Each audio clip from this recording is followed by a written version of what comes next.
Hello, everyone. Happy Wednesday. Best time of the week. Prowess Goes Live, where we help you as an online business manager start your career, grow your business, and all the things. And boy, do I have a treat for you today. At Prowess Project, I say this all the time, show versus tell, right? It's great to tell you that being an OBM is great, is good, and you can have flexibility and you can have financial freedom and all of this. But what's better than telling you is showing you. And that is exactly what we're doing today. We are bringing on one of our prowess online business managers who is just a fantastic success story. She's going to walk you through her journey and even more importantly, where she's going next. She has really big, exciting ambitions. And I think that is going to be really what I want the takeaway for you to be is like where you can start being an OBM and then where that can take you. So that being said, I'm Ashley Connell, CEO and founder of Prowess Project. What we do at Prowess is we help you become the right-hand operator to the crazy visionary CEOs. You run the business while they grow the business. We train you to do that and then match you up with clients. And so, as always, we start off with a question. So put into chat, if you could have dinner with one famous person, and it can be like, it doesn't have to be every single person knows this person. It could be just famous in a niche area that you're really interested in, but someone like semi well known, who would it be? Put it into chat. If you could have dinner with one famous person, who would it be? Mine, without a doubt, would be Brene Brown. Reese Witherspoon, that's a good one. Yes, mine would be Brene Brown. I've seen her speak several times. My sister saw her in the airport and did not say hello, and it's like, we have beef. It's a whole thing. What else? Reese Witherspoon's a good one. Who else? Wonderful. Oh, Brene. We'll get her on Prowess Goes Live. How about that? Let's put that out into the universe. Michelle Obama. That was my second one. That was definitely my second one.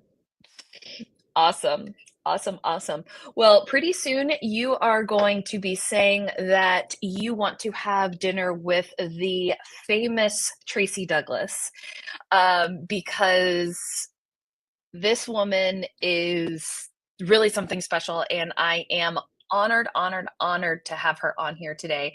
So without further ado, I want to introduce you to our guest, Tracie. Hi, everybody. Can you hear me okay? Oh, yeah. Perfect. Loud and clear. Thank you so much Great. for being here with us today. Again, show versus tell is really important to us. And so you being here means a lot. Thank you for having me. I really appreciate it. Yes. Okay. Tracie, give us the 60-second overview of your career right before you learned what an OBM was. Okay, great. So I initially, honestly, started my career in accounting a couple of decades ago, quite a bit. And then I was like, you know what? I really don't like it. So I'm switching, that easy, right? I decided to make the move to marketing and received my bachelor's degree in marketing.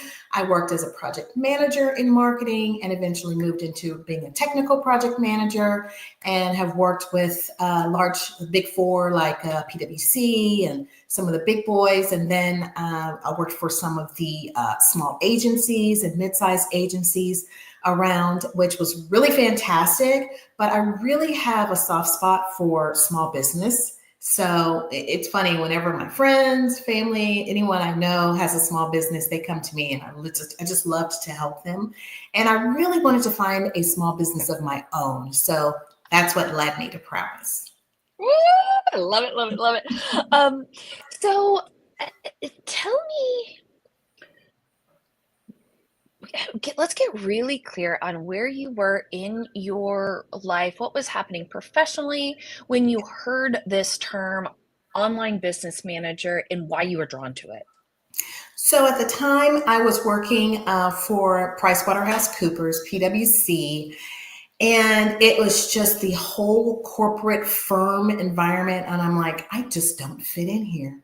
I don't know what it is, but it wasn't for me. And I was really looking for something. I'm like, here are my skills. I am a project manager. I am good at marketing. I have these skills. I've built websites before. I mean, you know how we say, Jill of all trades. So I had all of these skills, but what could I do to use those skills in a business for myself? I could freelance, yeah, but I really felt like I needed something, right? More training, and I needed to put a name on it. So when I saw the term online business manager, never heard of it, OBM, I was like, what is that? So after doing some research, I was like, that's what I needed to do. I needed to do some research, and then I signed up for the course, which was fantastic, by the way. Well, thank you. And we'll get into that. What I love about what you said is you are the quintessential OBM. You have that full patchwork quilt of, just what I heard, project management, marketing, accounting, the technical aspect of it. You did websites, and you have that entrepreneurial spirit. And you didn't say this, but I know this, and I can just feel this. You have that that heart. You're very compassionate. You're a helper. You love optimizing not just people's businesses, but also like helping their lives, and that just oozes out of you. So I just wanted to let you know that comes through on the screen.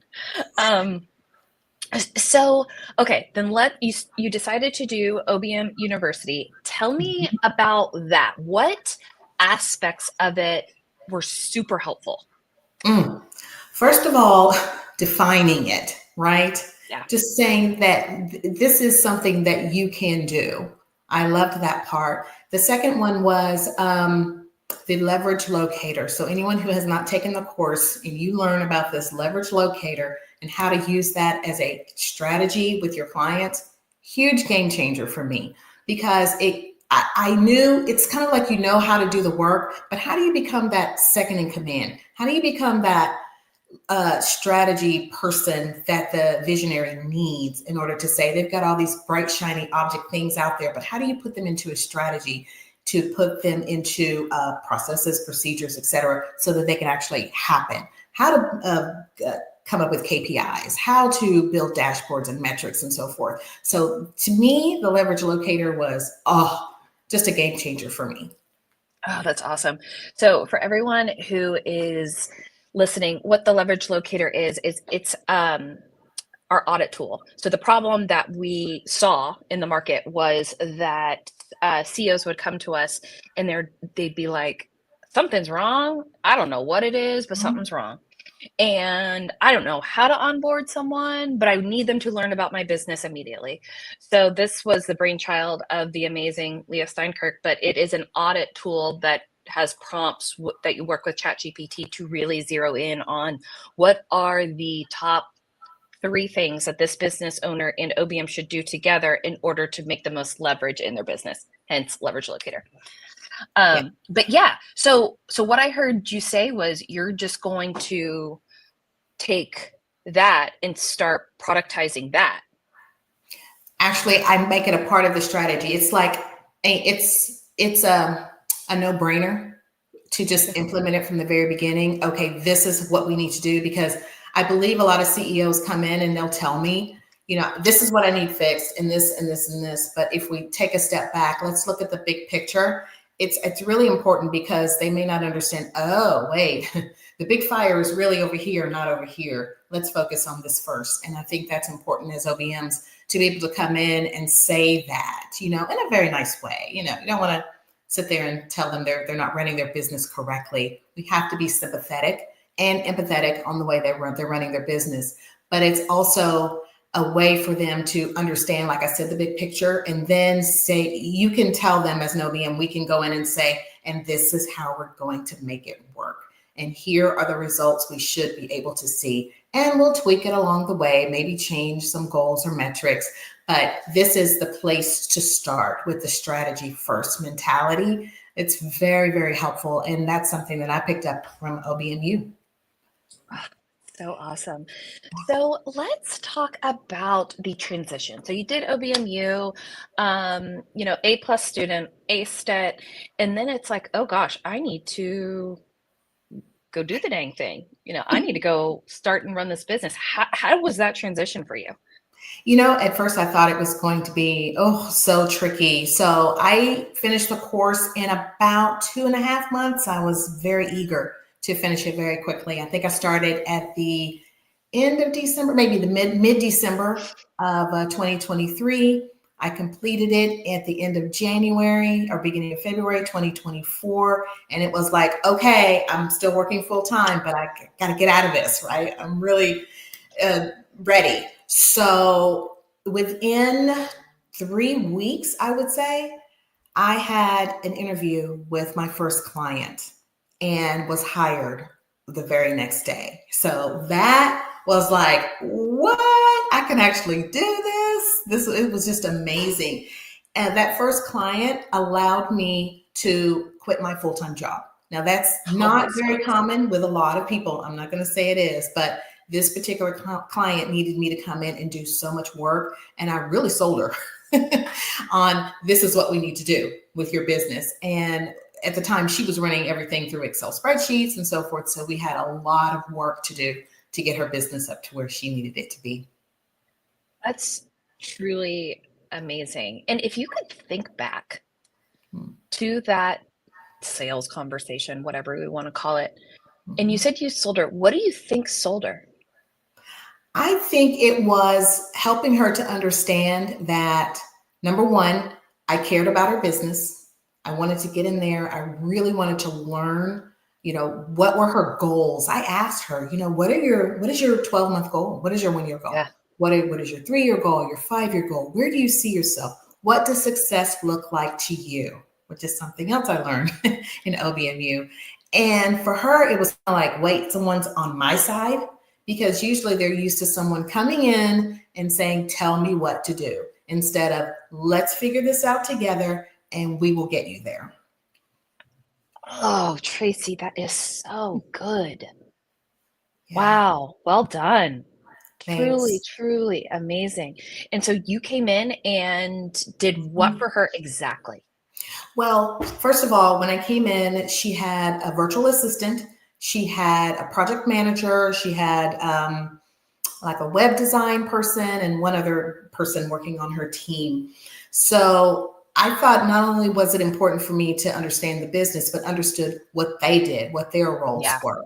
And right away, we saw a lot of redundancies. She immediately saved money by consolidating some roles. She actually got rid of one person because they were redundantly doing the same thing. So that was cost savings on her side already from the very beginning. And I think it's really important to find that cost savings right away. Just show them, our abilities, right? When we come in as OBMs, not saying that we want to, cut teams or slash teams, but it's really about processes, procedures, and making sure that the operations of the business is running well, like a well-oiled machine, or as much as it possibly can from the very beginning. But I like to go in and look for that low-hanging fruit and just try to get a big win up front. And that's really helpful because it builds trust. And once we had that trust built, then it was like, well, what else should we do? So then it's like, okay, I see you know what you're doing. What else can we do? So I didn't try to go in right away. Let me just take that back. It took me about a month or two, right, from being there in order to do this. But I felt like from the CEO's perspective, it was like, wow, you really came in and helped me figure out what the issues were. And you got me a big win. So, that really helped, I think, for this client. Yeah. So I'm going to mess up the percentage. So I'm not even going to say it, but it's something crazy. Like the quicker the first win, big or small, that you give someone, the longer they will retain you, because when money goes out, people, even though they don't say it, they expect something immediately right afterward. Yeah. I mean, look at Amazon, right? Like we can buy anything and have at our door in hours. And so people are used to that. So now they're looking at it for services too. So I love that you brought that up, that quick win that showed this is my value. And and look what I can do in a month, imagine what I can do in a year. Exactly. And this particular client I have actually been with, I was there a year in March. So now it's, yay, 14 months. When I started with her, she is a keynote speaker. She ran everything in Excel. Now we have a Pipedrive CRM. She has Thinkific for her courses. All of her courses are online. We use ConvertKit for all of her email campaigns, and I built that with automation. And now I also manage her VA and her web developer. So the more I've been with her and helping her build this out, the more responsibility she's given me, which in turn means, of course, more money because it's more hours that's given. So I'm very proud of that. Oh, you should be. You absolutely should be. Like quintessential OBM here. I absolutely love it. So, what would you say your day-to-day looks like? What are you doing for your different clients? Right. Depending on my clients. So the client that I just spoke about, we use Asana for all of our task management. So of course I go in and kind of look at that, and it's a project management tool that really helps me. It helps our VA and everyone else to understand what their tasks are. So I build out projects and assign the tasks. And that's the first thing I always want to go in and do. The second thing is to look at any engagements that are coming. So, and honestly, guys, we don't log in at 7 a.m. That's just, unless that's your schedule. I'm not an early bird. So I'm like, okay, I start about 9:30. But I think it's really important to get in early for that thing, right? Just to check emails, see where we are on tasks, deals, make sure everything's running, put out any fires if there are any. There usually aren't, but something like that. And then I'll take a couple of hour break in the middle of the day. And then in the afternoon, I will usually tackle another client. So I like to time block and help my clients to understand when I'm working on their stuff. I think that's really important because if you don't, you will get calls all times of the day and night. So setting those expectations up front of, I'm working on your work Monday, Wednesday, Friday, AM, PM, so many hours works best for me. Yes. So I want to pause for a second. Anyone who is watching, listening to this, if you have questions, please put them into chat. I have, no joke, 19 questions I have for Tracie, but we're not going to get through all of them. Don't worry, we're not going to get through all of them. But this time is y'all's. So if there is anything, please let me know. Okay, so aside from this client, and we'll get to like where you're headed next, but how are you getting clients now outside of this one? Right. Honestly, referrals. There's nothing better than that. I have thought, oh my gosh, I need to get on LinkedIn and I need to do this and I need to do some cold calling or outreach, or sometimes I'll ask, who do you know? Who do you know that needs help just like you do? And that's how I've received clients, even from my current client that I've had for a year. She's referred 3 other clients to me. Wow. And some of them have just needed quick, simple project work. Maybe they're a solopreneur and it's like, come in here for 90 days and help me set this up, right? I have received quite a number of clients from Prowess. I really love those referrals as they come through. And some of those assignments are short-term as well. It's like, come in, help me set things up. I think we had a client in Austin, and I still love her. We still, chat every now and then. She's so great. And, such a sweetheart. So it depends, right? But I think word of mouth is the best referral source for me, or the best way to get new clients for me. I love it. This is a great question. What is the most important tool you use as an online business manager? Ooh, that is a good question. I'd have to say there are two, my CRM and my Mhm. project management tool. There are several. So currently I'm using Pipedrive CRM that ties in well with Asana. They work very well together, and well integrated without Zapier or any other tools. So for me, those are very important because in Pipedrive, I can see my clients' deals or engagements where she's going to be speaking or anything else is happening. And then from those engagements, we actually build out tasks that need to be done by me, the VA, someone else, to make sure that she is up and ready to go. So when she hits the stage for that keynote, boom, everything's already in place. We keep her travel, everything on there. So I would say, honestly, the CRM and the project management tool are two huge tools for OBMs to be very aware of. And that's a part of the operations that CEOs really need help with. Could not agree more. Yes, yes, Mhm. yes, yes. Um, all right. So you mentioned one massive success story of how you saved your client so much money by like cutting down redundancies. Is there another one that comes to mind? I was thinking about that. Yes, it was actually a brick and mortar business, which is surprising since we're online business managers. It was Yes. it was really important. It was a referral from you guys, and she actually runs a landscaping company in Austin. Her and her family, and they were used to paper.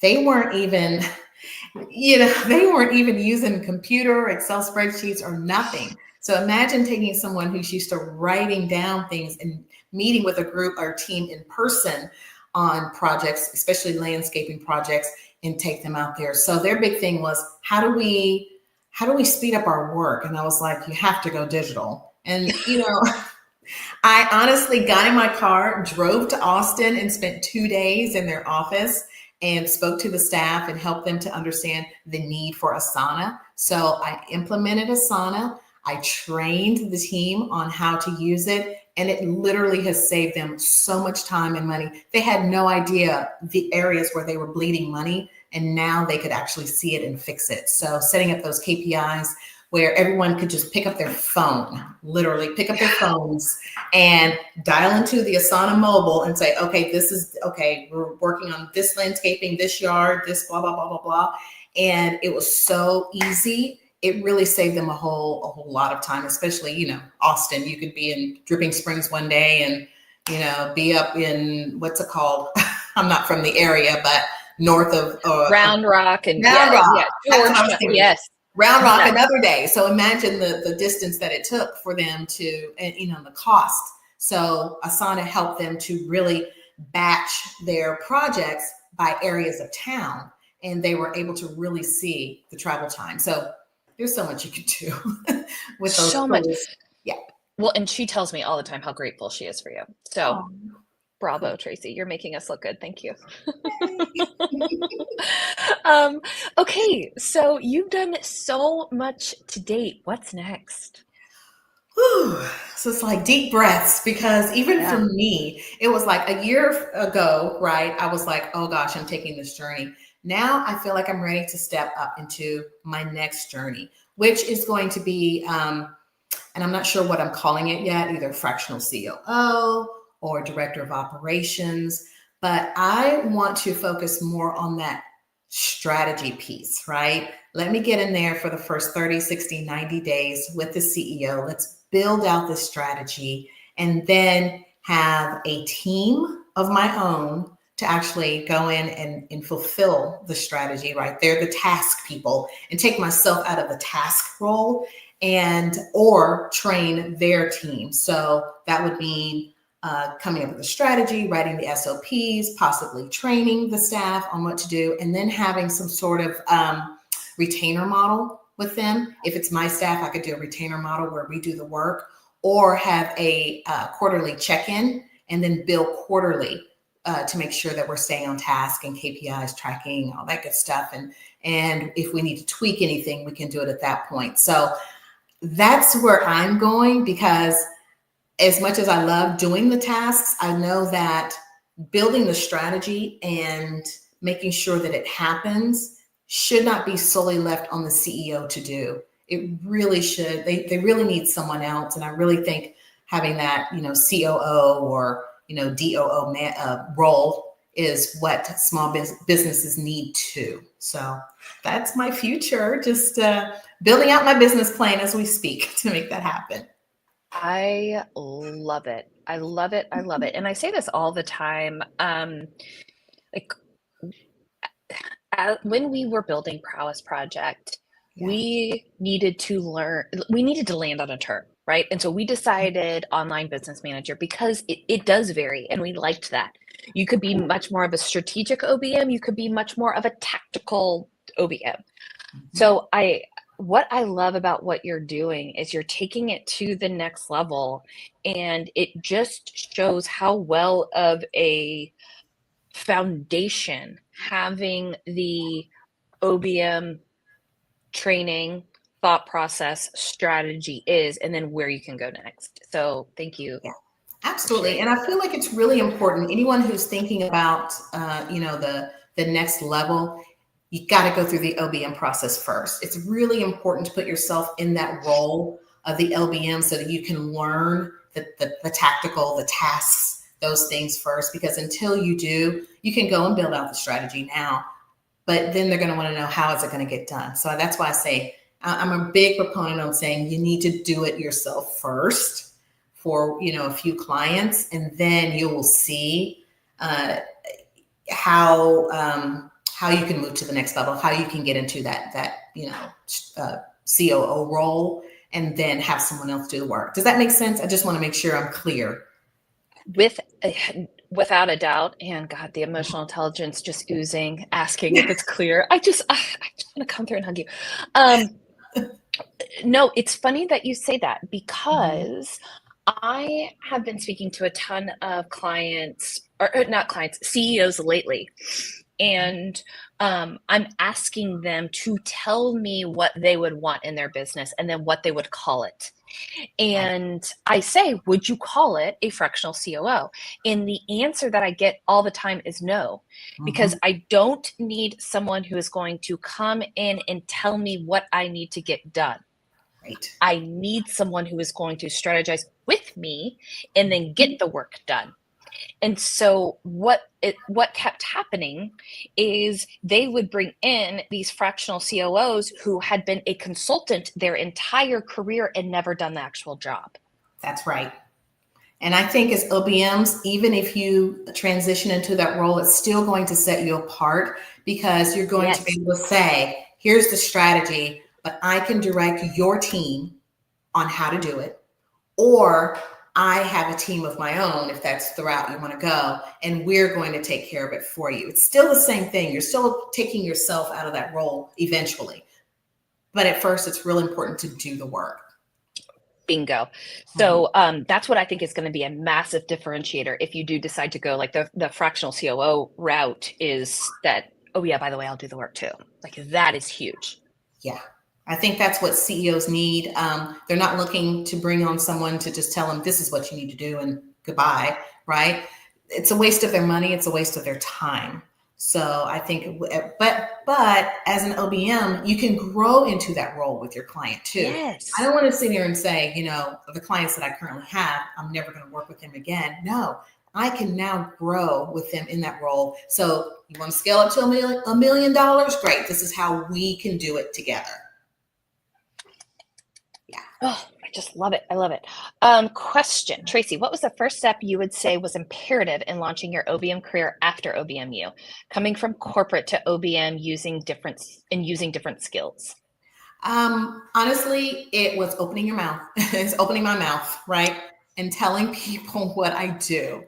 I think, we're sitting here. If you're used to corporate, you're used to being told when you can move to the next level. When a position comes open, you wait.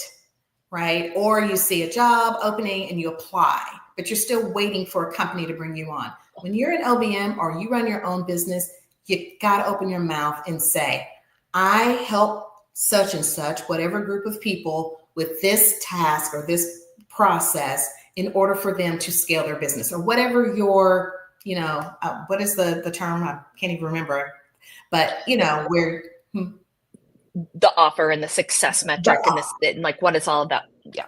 Yeah. So you know what I mean? It's kind of like, just open your mouth and tell people what you do. That's number one.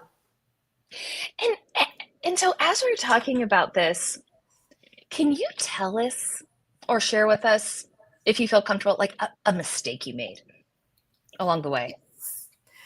Oh boy. I will be the first one to tell you, I am a people pleaser, right? It's not that I want people to like me per se, but I want them to say, you did a good job, right? Yeah. So the mistake I made in the very beginning was trying to be the OBM, the VA, the marketer, the content writer, anything you ask me to do, I'll do it. And I think it's real important, if you have that personality, to really set good boundaries and understand what those boundaries are up front, because you will burn yourself out. I literally needed a month off just to come down and decide, what do I really want to do and what are my boundaries? Because it doesn't matter what it is. If it's corporate or your own business, you can still burn yourself out if you don't set good boundaries. Without a doubt. So like what I just heard you say that I loved, y'all are OBMs. You can do anything. 100%. You can do it, but should you? Yes. Is it the best use of your time, your money, your client's money? Oftentimes, no. Yeah. And so what brings them more leverage? If you go out and say, hey, look, I'm not going to write this content, but what I am going to do is build you a GPT that's going to write this content for you forever. Your VA can come in and do it. Yes, 100%. Just give her the prompts and they can do it through the GPT, 100%. And Claude AI, I love Claude. Oh. God, my second husband. Yeah. Yes. I love that you said that. And just as I reflect on that, as a CEO, if you're coming to me and saying, no, I'm not going to do this, and this is how I'm going to help you, that in a way you're not even asking, but for the long run is going to pay in dividends. Yeah. I know that you're strategic. You didn't tell me you're strategic. You showed me you're strategic. Yes, 100%. Because saying that you can do everything it's not helpful for the CEO. It's not helpful for the business. It's really not. And it's not going to get you where you really want to be, because then you're going to be feeling just like an employee back at your desk, doing anything that anyone asks you to do. That's not good. It's not. It's not. And what I also love that you said, that it never dawned on me like this, but in corporate, you're waiting. Yes. All of that waiting. I never thought about it like that. Yeah. I talk a lot about how people say that being an entrepreneur is so risky, and I would argue the opposite. Mm-hmm. Me too. Like, you hold your financial stability in your hands as a entrepreneur, oftentimes, not really as an employee. And so I'm curious, do you agree with that? Not agree with that? How do you think about that? I 100% agree with that. Here's the thing too. Not only do you not have to ask for permission, but you can decide who you want to work with. Oh, yes. Let me tell you, choosing your own coworkers, there's nothing like it. Or choosing your boss, if you will, or, because our clients really are kind of like our bosses, right? But we get to choose. If someone is not a good fit and you just feel the ick, if you will, if you interview with them or you guys meet, it's not really an interview, but meet and discuss if you want to work together. If it doesn't feel right, listen to your gut. I have an experience where I didn't listen to my gut. I felt that it was wrong, and we went through the process, and it was, it was like I just couldn't wait to get out of that situation. So, use your power, use the power that you have. It is going to be a superpower for you to be able to decide who you want to work with, how long you want to work, what work you want to do. It's almost it seems like daunting if you're used to being told what to do. But once you gain that superpower and once you exercise that muscle, you're never going to want to go back to corporate. It's going to be very difficult for you to go back. You're going to do whatever it takes to build your business, get the clients that you want, because trust me, they're out there. There's so many CEOs that need our help. I was telling Leah this today. Yeah. Every single person that I speak to and tell them what we do, they're like, oh my God, I need that. Yeah. Oh my God, I need that. Oh my God, I need that. Mm-hmm. So that being said, how do you describe what an online business manager is? That is really a good question, because people ask me that. So what is that? Is that like a VA? And I'm like, no, not at all. Actually, it's like, what I say is, I don't use the term chief of staff anymore, because I was kind of using that. What I really say is, it is strategic and tactical. It is a person that can, like you said before, that can help you strategize and help you implement. That's the difference, because VAs are implementers. You tell them what to do and they implement. COOs, fractionals are, the strategic, they'll come in, but an OBM will, in a way, do both, right? We can come up with a strategy and do the tactical if that's their choice. You as an OBM can even decide how much tactical do you really want to do and how much do you want the VA or someone else on the team to do. So I feel like it's just, like I said, empowering. I love it. So what advice would you give to someone who is thinking about becoming an online business manager and then possibly thinking about taking OBM University? I would say take an inventory of yourself. What are your goals? Do you want to be in the command seat of your life? Are you okay with being an employee? Some people are okay with it, and that's fine. There's nothing wrong. Someone has to do the jobs, right? And that's fine. So really take an emotional inventory with yourself. Make sure you're in the right place. Make sure that you don't even have to have all the right skills. That's not what I mean. But just make sure that you are ready to take that leap, because it's going to happen once you go through OBM University, whether it come through prowess, whether like we have someone, that wants to interview with you, or, if you open your mouth and start telling people will come your way and say, I think I could use your business. So I would say just take an inventory, take a stock in yourself. And if you can, without a doubt, say, even if you're a little on the fence, I'm not even going to say without a doubt, even if you're a little on the fence, take OBMU, because it's going to put you over the edge. It's going to push you to say, oh yeah, I've got a framework. I've got training. I have, a community to help me through this, and I can take this to the next level. Just do it. Just do it. You won't regret it. You really won't. Well, thank you.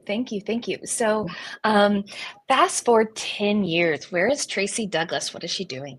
Woo! Hopefully retired. Heck yeah. Yes. Love it.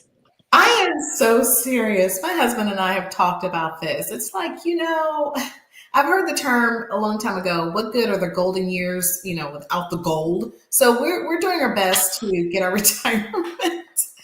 And I don't want to wait until I'm, in a wheelchair to travel or, older ones. It's really interesting. And I don't want to, offend anyone, but I'm just saying, I don't want to wait until I'm in my, 67 where, they say I can retire, or 72 or whatever the Social Security retirement age is going to be when I retire. I want to be able to retire early and really enjoy life, take care of my passion projects and things that I like to do, support nonprofits like I do. I am a big proponent of, I'm really, really big into my Bible study and my community and teaching Bible study. Those are the things that I want to focus on, but I don't want to wait till I'm too old to do it. So 10 years from now, retirement. Ooh, putting it out there, universe. Did you hear? Universe, did you hear? I love it. Yes, yes, yes, yes. I love it, love it, love it. All right. Any last questions for Tracie? We are coming up on time. I'll give you a second to think and put it in there. While people are getting last questions in, Tracie, if there was something to leave this group with, whether it was a mantra that you think of, a book that you go to, a podcast, symbol that you have that keeps you going, what would it be? Oh boy, now you're putting me on the spot because I can't think of a single thing. Of course, right? Right? You know how that goes. It's like, oh, I Yes, listen I to do. so many. Now, you did say Brene Brown. I love me some Brene Brown. If you haven't had an opportunity to listen to her podcast, I don't think she's actually doing the podcast anymore, but you can still go to Spotify and listen to them. There's something about the way she commands and the way she speaks about what her passion and what she loves to do. I just feel like if you don't feel like you have that, listen to others, feed into what they're telling you, and it will build up your confidence. I say that from experience because I've always seen myself as just the doer. So if you don't feel like you really have it in you, find that mentor, find someone on a podcast that really speaks to you. Please listen to Brene. She's awesome. It's so true. Yeah, I So just feel true. that way. I've never been one to just, hook on to, one person or another. But she really spoke to me and helped me to get out of my comfort zone and get out of my shell and get out of my own way. Yes, without a doubt. It's funny that you say that because y'all remind me of each other in a way, just like the way that you speak. Like, I think both of you really personify like the feminine power, like Mm. how you can be fierce and strong and smart and also soft and vulnerable and helpful. And I wanted to share that with you because you really, when I think of you, that is what I think of. Oh, thank you, Ashley. And I've just enjoyed working with you and Leah and Natalie. Oh my goodness. I just feel like we can not talk to each other for 6 months, but when we do, it's like, hey. Hey, girl, what's up? And then last thing I want to touch on, when you said you felt like you were just a doer, it's funny how sometimes we see ourselves as so much less than, because I remember the second that Leah got off the phone with you, the first time that y'all met, and she called me and she was like, whoa, there's this Tracie woman. Aww. And she is a force and she is going to be amazing. Oh, wow. I could tell you where I was in my house. And so again, that needs to be a lesson in imposter syndrome for all of us, Oh. because yes, your truth, Leah. Yes, yes, yes, yes. It's so true. Get out of your way. You know that you can do it. Even if you don't know you can do it, put the work in. That's the thing. Yeah. You will prove it to yourself. I have proved it to myself many times, and I'm like, did I do that? Oh, that was me. And give yourself the pat on the back. Give yourself the day at the spa. Give yourself a reward and just say, yes, I did that. Oh, it's fantastic. Y'all, thank you, thank you, thank you, thank you, thank you. Tracie, this was wonderful. So much gratitude for your time, for sharing your story, for sharing your ambitions. In 10 years, girl, you're going to be well retired.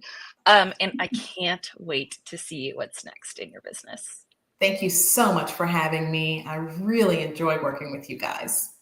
Gosh, so great.